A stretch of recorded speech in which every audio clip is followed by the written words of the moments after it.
banyak ya, paling banyak manusia masuk neraka dikarenakan lidahnya. Baik laki-laki atau wanita, baik pria atau wanita. Paling banyak masuk neraka dikarenakan lidahnya. Karena lidah harus dijaga. Karena lidah tak bertulang. Bukan itu. Masya Allah. Orang beriman kok. Orang beriman tuh hanya kepada Allah. Nikmat. Ya kan? Ibu dikasih kekayaan, kelebihan, kendaraan. Alhamdulillah. Bersyukur. Nggak harus menjatuhkan orang lain. Ketika mulai menghina, menjatuhkan orang lain. Mulai nih. Ada kesombongan. Mulai rusak hatimu. Nih Bu, kalau hatinya. Ini salah satunya baik ya Bu ya. Tetangganya beli mobil. Bagus, baru. Alhamdulillah dia senang. Senang dia. Alhamdulillah, Masya Allah, temanku beli sudah mobil baru. Dia senang biasa aja Bu. Tapi dia ikut senang. Biasa, nggak ada menghina, nggak. Alhamdulillah. Ini apa rahasianya? Apa rahasianya? Nah, apa rahasianya? Karena mobilnya lebih bagus.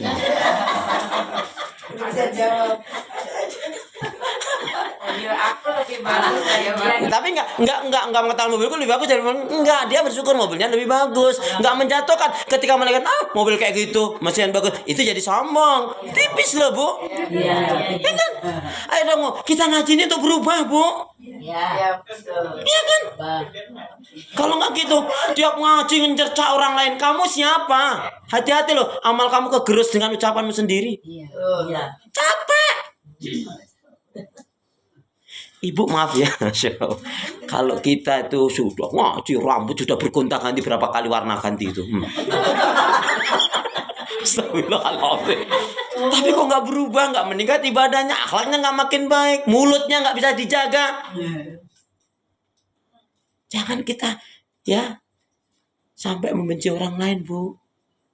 Kalau nanti dia ternyata di jelang kehidupan kematiannya dia diberi dahulu Allah, dia tobat mau apa? Hati-hati. Dan itu yang kita ngerikan kan Bu. Orang tuh dinilaikan akhir kehidupannya. Saya kok nggak tertarik Bu ngomongin ini Ustadz ini dia punya landasan sendiri. Ibu kalau ketemu kasih nasihat dia. Kalau nggak ketemu doakan dia, selesai. Plong dada kita. Sini. Ternyata Ustadz itu. Masa sih sumpah malah gitu Bu.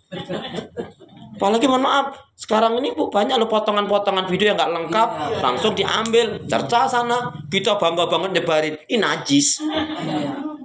Iya. Digantiin ya. Iya dong. Karena diganti. Iya. Maka manfaatnya apa nggak ada Bu? Ayo dong mulai hari ini. Ya, di 2026 ini kita harus lebih baik. Amin. Gitu. Ya, pokoknya yang jelek-jelek, yang buruk-buruk, yang nggak baik, nggak manfaat, tinggalkan, lepaskan. Bengkulu, Semarang. Dulu, sekarang gitu. Yuk masih ingat kan kata pengingat dari Ustadz Akhlis gimana? Yang mana? Kalau ibu tanya yang mana, berarti yang mana yang ibu yang ketahui? Ya deh.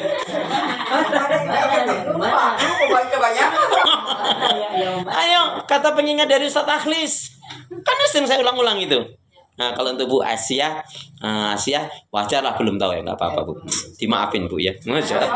Ya, jadi ya kata pengingat dari Ustadz Akhlis gimana Bu Bibi? Bu memang paling enak jawaban itu 2 Bu. 1 lupa, yang kedua Allahu a'lam. Udah itu sudah. Aman. Ya, tapi saya betul kalau ngajar gini ditanya dengan kalau ibu itu kan unik ya menurut saya Bu ya. Hampir semua ditanya Bu. Tapi alhamdulillah dengan izin Allah insya Allah saya bisa jawabnya. Tapi ada satu pertanyaan yang ketika ibu ini tanya saya nggak bisa jawab betul. Ya, kalau tanya Ustadz gimana agar sholat khusyuk? Oh iya, pastikan mulai dari wudhu niatnya. Jadikan seolah-olah ini sholat yang terakhir. Ya, hati dan pikiran kita tertuju kepada Allah, memahami arti makna bacaan sholat minimal maksudnya, kemudian mengagungkan memuliakan Allah.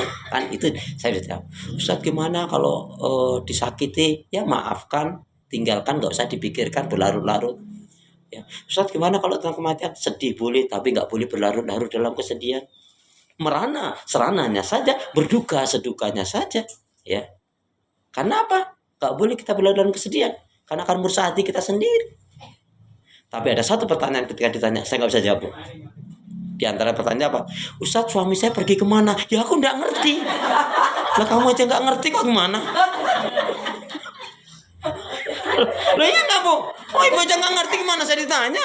Lagi nggak bisa jawab Ustaz. Maka ada itu yang nanya. Ya itu misalkan aja loh. Kan nanya ke Ustaz kemana suami.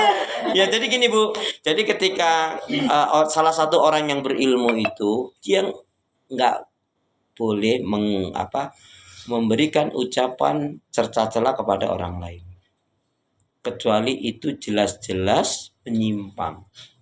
Apalagi koridornya masih dalam koridor ikhtilaf. Lebih aman. Saya nggak lebih ngerti ilmu dari dia. Dia akan bertanggungjawabkan sendiri. Selesai kita malah. Iya. Tapi dengan kita ikut mengomentari, kita ikut mencerca, mencela. Mohon maaf kalau saya seorang guru, saya kan berarti ngajarin murid saya juga mencela orang lain. Kalau dia memang salah, dia menyimpang, apa nggak perlu kita mengingatkan? Ya, mengingatkan tadi kan Mami, kalau langsung mungkin harus itu. Tapi kalau enggak, kita mungkin karena keterbatasan tempat waktu, kita juga nggak dikenal, kita doakan. Doakan aja, doakan ya. Kadang-kadang orang salah itu juga ada yang mendukungnya. Iya. Karena kalau ustadznya salah, muridnya nganggap bener, ini masalah lagi. Iya. Nanti ustadznya keenakan nanti. Iya, ada ustadz yang suka menyampaikan kalau kekurangan ustadz lain itu lah. Emang nggak ada materi yang lain? Seingat saya sampai hari ini insya Allah saya nggak pernah, dan saya akan takut khawatir saya kalau ngomongin orang lain. Kalau saya sudah tahu, mungkin dia punya alasan. Orang berilmu itu pun nggak semudah itu. Ya, Ibu ngerti nggak? Salah satu ciri orang yang berilmu itu yahsya ilallah, punya rasa takut kepada Allah. Toh nanti kita akan dibangkitkan ya masing-masing dengan amalan kita sendiri kan, pertanggung jawab. Ini Bu, hari ini contohnya, maaf ya, betapa banyak sekali perselisihan antara kalangan ulama tentang masalah. Contohnya gini, Allah tuh di langit atau enggak? Allah tuh di langit atau enggak ya? Ada kan begitu kan? Nah kan diantara begitu kan. Saya menengahinnya gimana? Gimana Ustaz menjawab itu?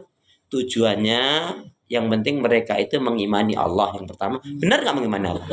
Soal ingin mengagungkan, mensucikan Allah, hanya cara pemahaman mereka ada yang kurang pas. Tapi toh mereka nggak mengkufuri Allah. Selesai kan?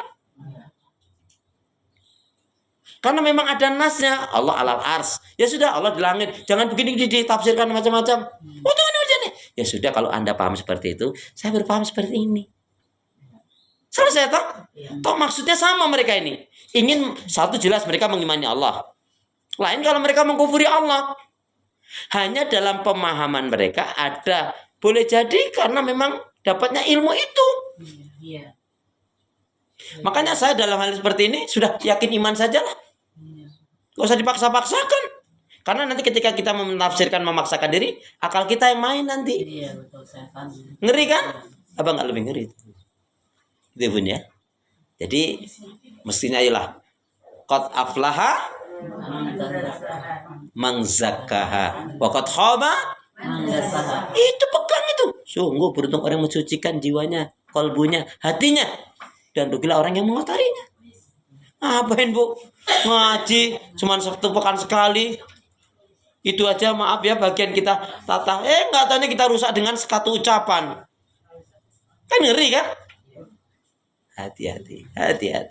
Oh ya, kembali tadi kata pengingat dari Ustadz Akhlis apa?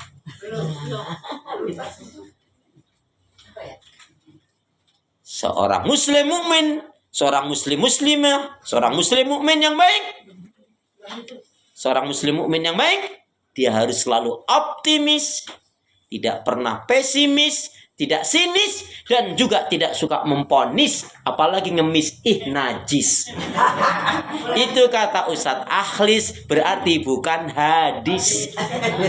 Bukan hadis kok. Ulangi ya. Seorang